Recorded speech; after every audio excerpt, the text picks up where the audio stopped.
Welcome into this week's edition of Corbet's Corners. Football is back. Yes, it was Mason Rudolph. It was the Hall of Fame game. It was 16-3 preseason football, but we are inching closer to back to regular scheduled programming. We're going to get different team outlooks from our various fans that you've heard from in the Dylan Corbett Podcast Network, back to regular Corbettes. I started out hot last week, and then I got cold. But we're wrapping up what's been a busy summer, and once football begins, really the next 2 weeks, we are going to get locked and loaded here. Lots of big things coming here. Do want to first start with NBA free agency, which was the news at the beginning of this week, and still some Kawhi Leonard, right? You've heard me float out that is he going to Miami? You've got people saying, oh, this is clickbait. Is that cap? We haven't heard from Kawhi yet, right? That's kind of the last piece of the puzzle we're waiting on. Here's what we have heard from, and it's Bulls fans. Come on, guys. Lonzo has never made it to a playoff game. Zach LaVine, you guys are, he's a scorer, but he's ball dominant. Lonzo's improved as a three-point shooter, but 4 years, $85 million. DeMar DeRozan, never won in Toronto, gets traded. The Spurs have this incredible streak of always making the playoffs. He missed the playoffs as a Spur 2 of the last 3 seasons.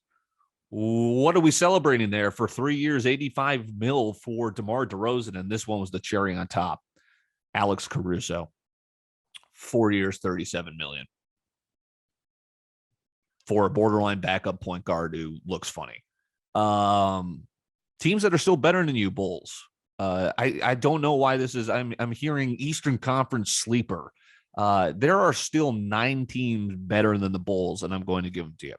The 76ers, right? We'll see if Ben Simmons is still there. Even not, they're going to get a piece in return. The Nets. How about the Heat? We'll talk about what they did in just a little bit. The Bucks, reigning NBA champs. How about the Hawks? They took a step forward. They're keeping Nate McMillan.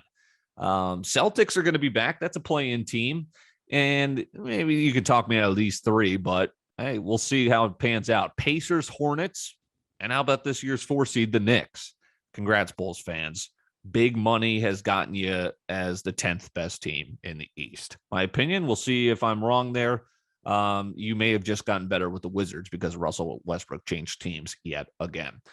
With the Miami Heat, I'm willing to give Pat Riley the benefit of the doubt. This is a guy that won the title in 2006 to South Beach, as they also then, of course, lured LeBron James and the big player empowerment, big 3 of Bosh and Wade. Got 2 titles there, and then most recently made it to the Eastern Conference champions and into the NBA Finals in the bubble. They get swept out of this year's playoffs.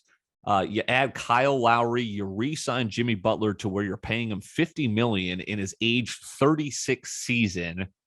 But again, it's just like what this Westbrook contract and Chris Paul contract has been. You're able to trade it eventually. Chris Paul just got re-up for another 4 years. So you're taking a big kind of, let's get this window. We'll pay you the money, Jimmy. Hopefully you can still add that big whale like a Kyle Lowry's nice, but he's not Kawhi Leonard, if you're still trying to court him as he remains kind of mum as free agency keeps going. Duncan Robinson, you need him as your 3-point shooter. Jimmy Butler can't shoot threes. Lowry's fine. But Robinson's your guy that can hit consistently above 41%. He had 44% that season. He went off, and then in the bubble. So I think the Heat are still going to be in the thick of the Eastern Conference, and Pat Riley kind of taking one last, hey, I'm going to be in my 80s soon. Let's see if we can't get back there with Jimmy Butler, who's still, a great player. He had a great season when he was out there.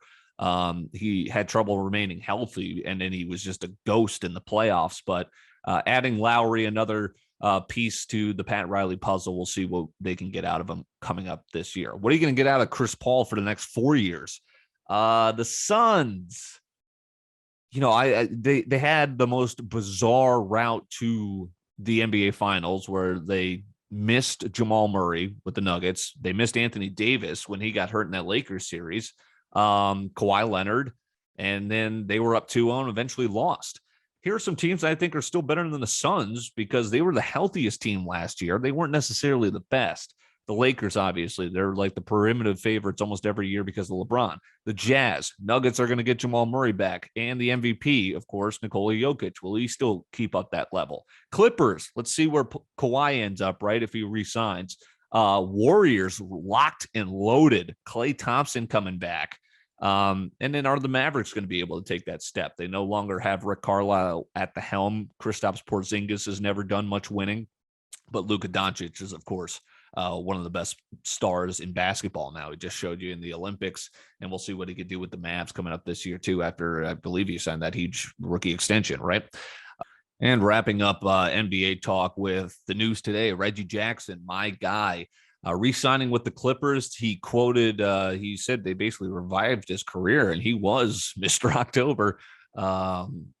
When it mattered for the Clippers when they lost Kawhi. I thought they were going to beat the Suns still. That was an incredible playoff run for Reggie Jackson. His 13th season. Can you believe that? Boston College's own. I'm going to give you the top 3 players in BC men's basketball history. Reggie Jackson, Jared Dudley, 15 years, and he doesn't have the stats. He wasn't the player Reggie Jackson was, but he was the teammate, the mind, the basketball IQ, and he got the title with the Lakers in the bubble last year. And how about Tyrese Rice? This dude was my favorite. This dude balled out in the ACC. It was like, God, a dozen years ago. Never got drafted, or maybe he was a second-round pick and had a nice career overseas. He comes back and wins the basketball tournament, the $1 million prize. I don't know why he was playing for Syracuse, but still, Tyrese Rice balling out. You got to put him. That's my Mount Rushmore, my top 3 Boston College men's basketball players. All right, so free agency for NBA. This extension news for the NFL. No, I did not check out Mason Rudolph's 6-for-9 performance last night in the Steelers' 16-3 victory over the Cowboys. Come on. Catch me when it's regular season football, please, and Boston College football coming up too. But Josh Allen, 6 years, $258 million. The news here is the $150 million guaranteed, which is the most ever. But I'm here to tell you that's not really news. Every quarterback gets this. If you're a starting quarterback in the NFL, it's just a matter of who's the next guy to get the most money. Kirk Cousins, Matt Ryan, Matt Stafford, Jared Goff, Aaron Rodgers. I mean, you name it. The prices are just going up everywhere. So, I mean, this wasn't really news. Josh Allen, who a lot of people questioned in his first 2 years in the NFL, you can't question what he did last year. The Bills appear to be ascending. It's a guy with a big arm, only 25 years old. Got to lock him up. Who's next? It's Mahomes got the huge money. Lamar Jackson's next too. As news is reported that he's coming back off of COVID as he returns to the team here shortly. But Josh Allen, the extension, that was the NFL news of the day. European soccer is back. Of course, the EPL, the most prohibitive league that everyone likes to follow overseas. But how about Ligue 1 over in France? I like a little PSG here. They're minus 500 to win Ligue 1. And they've won 6 out of the last 8 titles. Last year, they lost by just 1 point to Lille. Lille's not as good this year. And the rumors today is that they reached out to Lionel Messi, who's reportedly, I mean, this has been talked about for the last year, right? Oh, Messi's not going to Barcelona. Now he is. Now he's not. It's being reported today that PSG has reached out. Well, the season starts this weekend, so we'll see if Messi will be donning a French league uniform. And that's the most talented team in Ligue 1, obviously, PSG. It's just a matter if they're going to perform up to their standards. Crossing off a couple of bucket list items for me. Well, I did a couple of years ago going to my first Minnesota United Loons game. I'm going again tomorrow. Supporter section the first time, which was an absolutely legendary experience. Some of the best fans you will see is soccer fans dedicated to a team. And MLS is really up and coming in the U.S., which is awesome to see. So we're going to be cheering on the Minnesota United Loons tomorrow. MLS game crossed off a bucket list, but I am proud and pleased to say that my birthday coming up here, September 12th, I'm going to get to cross off the U.S. Open men's tennis final. Oh, my God. Legendary. Problem is it's going to be week 1 for NFL football season, so I'm not going to be even at the premier event, but maybe I can get some exclusive coverage there from something that I've really grown to love, and that's professional tennis. Djokovic, too, minus 150. He's going for the calendar Grand Slam. That's Djokovic to win. He's the prohibitive favorite, right? Minus 150. And he could go for the first calendar Grand Slam in tennis, I believe, in 50 to 60, 70 years, something crazy. He's coming off a disappointing Olympics finish, which I don't hate. The Olympics, you're playing for not much money. You're basically playing for free if you don't win a medal. And even the medal prize isn't that great compared to what, being a professional world number one tennis player and one of the most dominant players of all time. I think he's going to be a little bit more motivated. Obviously, you want to win a medal for your country, but the money speaks, especially in these rich sports like tennis and golf. So I'm excited. Maybe we'll get to see Djokovic in a final in Flushing Meadows, New York.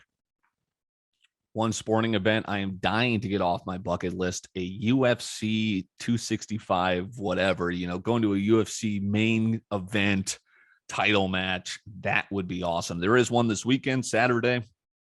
It is UFC 265. It's going to be awesome. I mean, they kind of did my guy Francis Ngannou a bit dirty because he couldn't take a fight up close enough to their standards in enough time. So this is the interim heavyweight title, and it's basically the winner of this is going to face Ngannou as Ngannou tries to get his title back after he demolished Stipe Miocic. I guess 5 to 6 months back. But so it's going to be Derek Lewis and Cyril Gane. Gane, undefeated. Lewis, very good fighter, I believe, 24-7 professionally. But he's coming off. I was on Curtis Blades as Derek Lewis was an underdog. This was the fight that got him into this title match, this interim title match for heavyweight. Blades was winning that match, and Derek Lewis just caught him with like a raw, he's got the power is what I'm trying to say. He knocks out Blades. I mean, unbelievable because he caught him. This is a huge guy, and he caught his opponent. But Cyril Gane is just so technical, and he'll just overpower you. So the Black Beast, I believe, is his rightful nickname there for Derek Lewis. But he's got the best celebration maybe in sports. When he just bangs the floor after knocking out an opponent and then just kind of gives him the one of those. But I don't think he'll be celebrating against Cyril Gane. That dude is just an animal. I've got him over Lewis, just more technical versus raw power. But if he does catch Gane, it might be lights out for Derek Lewis, the Black Beast. So then what do you think? It's going to be Gane next? And I think I saw some prohibitive odds out on that Ngannou would be about a minus 160, minus 170 favorite over Gane. That would be unreal, but should be a good main card tomorrow. I'm going to be locked in after the Loons game, the nightcap for UFC 265. Here's the other thing with Derek Lewis, Houston's own. He's great behind the mic, just a great fighter. So the crowd's going to be behind him. Cyril Gane, I just think, is one of the more talented guys, up and coming fighters. Still, you always like to root for the undefeated guy, right? See if he can keep his perfection going. That is tomorrow night. The St. Louis Cardinals, just, oh my God. After one of the worst trade deadlines I can ever remember, the reason it was so bad is because it was the craziest deadline. You got big names flying left and right, and here are the Cardinals just standing pat and then pooping out a John Lester trade and J.A. Happ. We got worse at the trade deadline for a team that was apparently buying. So 1-4 since the trade deadline. Great. Just got swept by the Braves. Braves, watch out. I've still got a feature on them, and not only the NL East, but also to win the title. But 1-4 since one of the worst trade deadlines I can remember. Here's what John Lester's done for us since putting on a Cardinal uniform. 5 innings pitched, 9 hits, 6 earned runs, 2 walks, 4 Ks, 2 bombs let up. Don't worry, J.A. Happ actually was fine, but he didn't give us a win. 5 innings pitched, 2 earned runs, a walk, 4 Ks. He surrendered a homer. And then what the hell has happened to Giovanni Gallegos? The last 2 games, just a nightmare, a disaster. And of course, Alex Reyes, we know it's a great story. He's so dominant. He's got nasty stuff. But when he doesn't have control, oh God, it is ugly out there. 4 straight walks last night, 3 earned runs, and 6 total runs given up in the top of the 8th in a game that you were leading 4-2. 2 games below 500. I don't know if I'm fully there. Mike Schilt, fire him, because this was a guy that was in the NLCS 2 years ago. Playoffs last year, lost to a good Padres team. Playoffs are starting to slip away this year, and that's when I might be firing up the hot seat. But crazier things have happened in August and September, especially for this Birds team. So I'm hoping I'm a little bit more pissed off at John Mozeliak, for what he's done in the last decade since we won the title. I'm willing to sit it out on Mike Schilt, but if you still keep making some poor decisions with the bullpen there, Gallegos back-to-back blowups. I mean, my goodness. And you lose to a team that you should be kind of competing with for playoff contention. 8 games out of the wild card. It's a tough stretch coming up for the Cardinals. Are we going to be able to make it there? That's it for Corbet's Corner, eventful weekend. And then we're back in 2 weeks to a full schedule here as the NFL and college football season approaches. Enjoy the weekend. We'll talk to you next week.